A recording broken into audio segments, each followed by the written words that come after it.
morning students, class 4th, subject science, our chapter 2nd, that is teeth and digestive system, which is running on. Today we take our new topic, that is digestive system.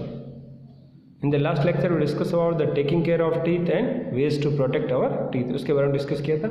आज हम discuss करते हैं digestive system के बारे में. Clear? क्या होता है डाइजेस्टिव सिस्टम, उसके बारे में देखते हैं हम. ठीक है. यस, तो डाइजेस्टिव सिस्टम को हिंदी में अगर बात करें तो कहते हैं पाचन तंत्र. ये हम हमारे डाइजेस्टिव सिस्टम के बारे में बात करें. जो भी हम फूड इंटेक करते हैं, इंजेस्ट करते हैं, बॉडी में जाता है, उसका कैसे पाचन होता है, कैसे पचता है फूड हमारे बॉडी में, कैसे डाइजेशन होता है उसका, उसके बारे में. So we eat variety of food every day. Variety का मीन्स बहुत अलग अलग टाइप के फूड. ईट का मीन्स होता है खाना. फूड एवरी डे, प्रत्येक दिन हम बहुत कुछ खाते हैं, अलग अलग टाइप के वेराइटी के फूड. एक जैसा फूड नहीं खाते. ठीक है. The food we eat is broken down. Broken down का मीन्स होता है टूट जाना. इनटू सिंपलर सब्सटेंस, सामान्य छोटे छोटे सब्सटेंस के अंदर टूट जाता है वो. So that the nutrients in food can be absorb by our body. Nutrients किसको कहते हैं, पढ़ा भी आपने. जो भी पोषण गुण है, पोषक तत्व हैं, पोषक कारक है, वो हमें बॉडी को एब्जॉर्ब हो जाए इजीली. एब्जॉर्ब का मीन्स अवशोषित होता है, अवशोषित हो जाना हमारे बॉडी के द्वारा. वो न्यूट्रिएंट्स ब्रोकन डाउन हो जाता है आपका food. That is easily absorb by our body. तो प्रोसेस क्या है डाइजेशन का? The process of breaking down of food into simpler substance is called digestion. Breaking down होना फूड का इन सिंपलर सब्सटेंस, उस प्रोसेस को क्या कहते हैं? डाइजेशन. आप भी अंडरलाइन कर लीजिए, डाइजेशन की डेफिनेशन है. और जो पार्ट्स अंडरलाइन कर रहा हूँ ये आपको लर्न करने हैं, सब मीनिंग से, सब हार्ड वर्ड्स हैं वोकेबुलरी इंप्रूव करने के लिए, क्योंकि आपकी वोकेबुलरी बहुत पुअर है इसके लिए. तो डाइजेशन का मतलब क्या था? The process of breaking down of food into smaller substance. जैसे मान लीजिए फूड का पार्ट है, ये एक पार्ट है, ये चार में टूट गया. ठीक है. ब्रोकन डाउन हो गया फूड का. जैसे मान लो कोई फूड पार्टिकल्स हैं, ये फूड पार्टिकल ऐसे छोटे छोटे ब्रेक डाउन हो गए.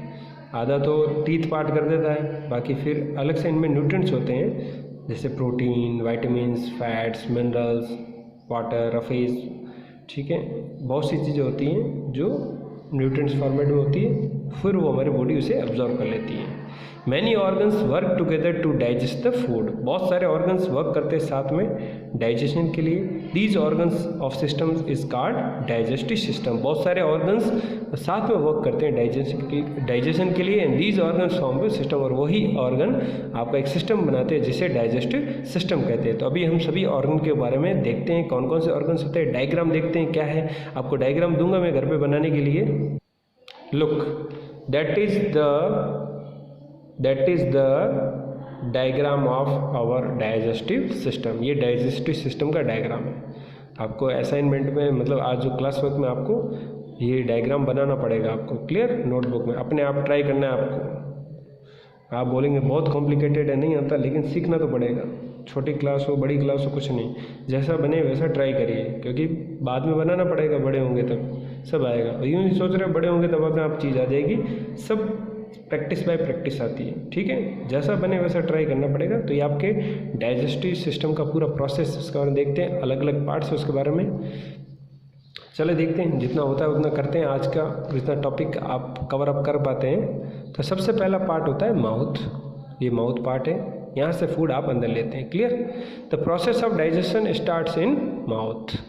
तो प्रोसेस होता है डाइजेशन का. प्रोसेस किसको बोलते हैं? प्रक्रिया को. पूरी प्रक्रिया आपके डाइजेशन की. डाइजेशन पाचन को. मैंने पहले बताया डाइजेस्टिव सिस्टम का मतलब होता है पाचन तंत्र, उसके बारे में. क्लियर? यस. तो in the mouth teeth chew and grind the food into small pieces. जो टीथ होते हैं वो चबाते हैं, ठीक है, और ग्राइंड करते हैं, क्रश करते हैं, पूरा ग्राइंड कर देते हैं फूड इनटू स्मॉल पीसेस. इसका मतलब चबाना होता है. एक ग्राइंड का मतलब करना, ग्राइंड कर दिया बिल्कुल. ठीक है. स्मॉल पीसेस, छोटे छोटे पीसेस में. During chewing a liquid called saliva. जब चबाते हैं तब स्लाइवा निकलता है मुंह में. Mixes with the food. वो पूरा मिक्स हो जाता है फूड के साथ. And it makes the food soft. बहुत सॉफ्ट बनाता है फूड को. मॉइस्ट करता है, गीला, और हेल्प्स करता है डाइजेशन. कौन हेल्प करता है? स्लाइवा. सलाइवा किसके अंदर निकलता है, माउथ में, वो डाइजेशन का वर्क करता है। तो यहाँ पे देखो ये अलग अलग ग्लैंड्स बनी हुई दिख रही है, यहाँ से सलाइवा सीक्रेट होता है, सलाइवा यहाँ से आता है फिर माउथ में जाता है, खाने के साथ मिक्स होकर उसको सॉफ्ट बनाता है, गीला रखता है, मॉइस्ट, और डाइजेशन में हेल्प करता है। फिर फूड आता है आपका इस नली में, दैट इज ईसोफेगस और फूड पाइप, खाने की नली बोलते हैं या ईसोफेगस बोलते हैं इसको। क्लियर, यहाँ पे ओ साइलेंट है, इसको प्रोनाउंस करते हैं oesophagus. Clear, the food from the, तो ये हमारा माउथ पार्ट हो गया है, एक एक टिक कर रहा हूँ जो होता है वो ईसोफेगस पढ़ रहे हैं। The food from the mouth goes down the food pipe and reaches the stomach. इसका काम ही यहाँ से फूड माउथ से ईसोफेगस से होता हुआ सीधा कहाँ जाता है, ये स्टमक्स के अंदर। ये हमारा कौन सा पार्ट है, स्टमक। चलो देखिए स्टमक्स क्या है, स्टमक पेट जो आप बोलते हैं वही आपका स्टमक है। The stomach is a sac like organ, sac होता है बोरे जैसा इस टाइप का, देखो पाउच टाइप का स्ट्रक्चर से organ, where digestive juice break down the food further. यहाँ पे डाइजेस्टिव जूस होते हैं, डाइजेस्टिव जूस किसको बोलते हैं, जो पाचक रस बोलते हैं, जो खाने को पचाने का काम करते हैं, ऑर्गन अंग को कहते हैं, ठीक है, जो ब्रेक डाउन करते हैं फूड को फर्दर। यहाँ से फूड फर्दर ब्रेक डाउन हो जाता है। अब इसके बाद सीधा फूड आ जाता है स्मॉल इंटेस्टाइन में। देखिए अंदर ये नली टाइप घुमावदार आप स्ट्रक्चर देख रहे हैं, क्या है, स्मॉल इंटेस्टाइन का है। तो फूड आपका यहाँ पे आ जाता है स्मॉल इंटेस्टाइन के अंदर। So from the stomach the food pass हो जाता है food into the small intestine, small intestine के अंदर आ गया।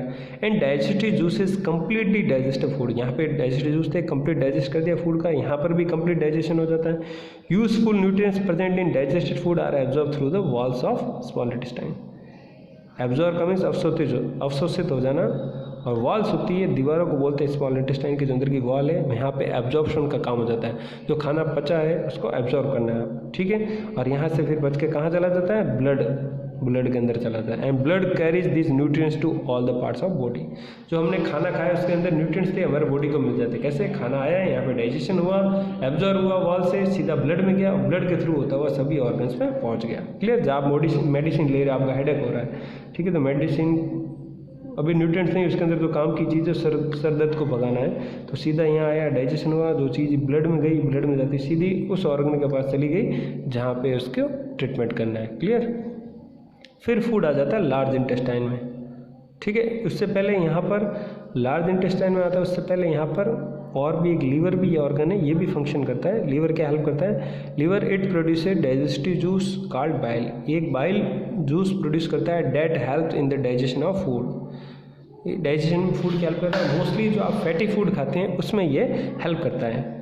जो खाना वसा वाला ज़्यादा तेल घी वाला खाना खाते हैं उसमें ये बाइल जूस हेल्प करता है उसको डाइजेस्ट करने में, ठीक है। Bile moves into the small intestine for digestion of food. Bile juice यहाँ से सीधा स्मॉल इंटेस्टाइन में आता है, स्टमक में नहीं जाता है, यहाँ पे आता है, फिर यहाँ पे डाइजेशन में हेल्प करता है। इसके बाद फूड डाइजेशन होने के बाद सीधा फूड लार्ज इंटेस्टाइन में चला जाता है। क्लियर, लार्ज में food that can not be digested, जो फूड डाइजेस्ट नहीं हुआ, अनडाइजेस्टेड फूड इस बड़ी वाली में आ जाता है, ठीक है, इसमें, ठीक है। From the small intestine into the large intestine it absorb water from the undigested food and from faeces. ये वाली क्या कर दी, पानी एब्जॉर्ब कर लेती है और फीसेस बना देती है, ठीक है, जो बिल्कुल अनवांटेड मटेरियल्स होते हैं वो बना देती है। फिर एनएस में आ जाता है faeces, faeces pass it out of the body through NS. जो भी आपका अनडाइजेस्टेड फूड है फीसेस के फॉर्म में आपके बॉडी से बाहर निकाल दिया जाता है। क्लियर, तो ये आपका प्रोसेस ऑफ डाइजेशन है। डाइजेशन का मतलब क्या होता है, the break down of food, ये देखिए यहाँ पर, the break down of food into smaller substance is called digestion. Clear, there are many organs of the digestion. Mouth, सबसे पहले फूड माउथ में आता है, माउथ में सलाइवा मिक्स होता है फूड को, ठीक है, मॉइस्ट सॉफ्ट एंड हेल्प करता है डाइजेशन में। फिर यहाँ से फूड ईसोफेगस में आता है जिसको फूड पाइप कहते हैं, ये पासेस आउट कर देती है फूड को। एक सैक लाइक ऑर्गन जिसको स्टमक कहते हैं, यहाँ पे डाइजेस्टिव जूस होते हैं, इसको डाइजेस्ट करते हैं। फिर यहाँ से फूड स्मॉल इंटेस्टाइन में आ जाता है, स्मॉल इंटेस्टाइन में फूड का और डाइजेशन होता है और एब्जॉर्प्शन होता है, सीधा ब्लड में चला जाता है, पर्टिकुलर ऑर्गन पर पहुँच जाता है। यहाँ पर एक लीवर भी फंक्शन करता है, तो लीवर के अंदर से बाइल जूस आता है, वो भी डाइजेशन का हेल्प करता है। फिर अनडाइजेस्टेड फूड सीधा लार्ज इंटेस्टाइन में चला जाता है, यहाँ पर पानी का एब्जॉर्प्शन होता है, फिर फीसेस बन जाते हैं, फिर फीसेस एनएस के थ्रू बॉडी से बाहर निकाल दिए जाते हैं। ये हमारा डाइजेशन का पूरा प्रोसेस था। क्लियर, फिर यहाँ पे एक देखिए लेट्स नो मोर में लिखा है, small intestine is the longest part of our digestion, सबसे लंबी होती है, ठीक है, जैसे आपने सांप को कभी कुंडली मारते हुए देखा होगा, ऐसे गोल गोल करके सांप बैठा रहता है स्नेक, वैसे ये कॉइल्ड रहती पूरी अंदर, ठीक है। और ये कितनी होती है, इट्स अबाउट 6 मीटर लॉन्ग, लगभग 6 मीटर लंबी होती है, 6 to 8 मीटर भी होती है, किसी में 8 मीटर होती है, किसी में 9 मीटर, ऐसे वेरी करती है। एवरेज बात करें 6 to 8 मीटर्स होती है, इतनी लंबी होती है। क्लियर है, ठीक है। अभी आप 4th क्लास से स्टैंडर्ड में, तो इसलिए आपके लिए इतनी नॉलेजेबल है कि लगभग 6 मीटर लंबी होती है। आपकी हाइट भी कितनी होती है, 1.5-2 मीटर की होती है, ठीक है। और ये 6 मीटर अंदर है, पूरी कॉइल फॉर्म में रहती है ऐसी, देखिए कॉइल हो रखी है यहाँ पर ऐसे। आगे टॉपिक है healthy eating habits. Always chew the food well, अच्छे से खाने को चबाना चाहिए। Eat a balance diet to stay healthy, healthy रहना है तो बैलेंस डाइट ईट करनी है। Eat fruits and vegetables every day, fruits and vegetables खाने चाहिए daily. Drink plenty of water, भरपूर पानी पीना चाहिए। And always wash your hands before and after every meal. ये बहुत सी ईटिंग हैबिट्स है, ये आपको नहीं पता है, अभी पता चला है, तो आज से इसको फॉलो करना है आपको। क्लियर, बहुत अच्छी चीज़ें हैं। खाने को चबा के खाना चाहिए, बैलेंस डाइट खानी चाहिए, फ्रूट्स वेजिटेबल्स डेली खाने चाहिए, बहुत सारा पानी पीना चाहिए, और खाने से पहले खाने के बाद आपके हाथ धोने चाहिए। ये एक्सरसाइज हम सब बाद में डिस्कस करेंगे लास्ट में। आज क्लास वर्क के अंदर मैं आपको इसका डायग्राम दूंगा, हो सके तो ये पॉइंट्स लिख दूंगा, कौन कौन से ऑर्गन्स होते हैं, आपके लिए हेल्पफुल रहेगा कैसे, ठीक है। Hope you like that and understand. Any problem, any doubt, then please ask. Thank you.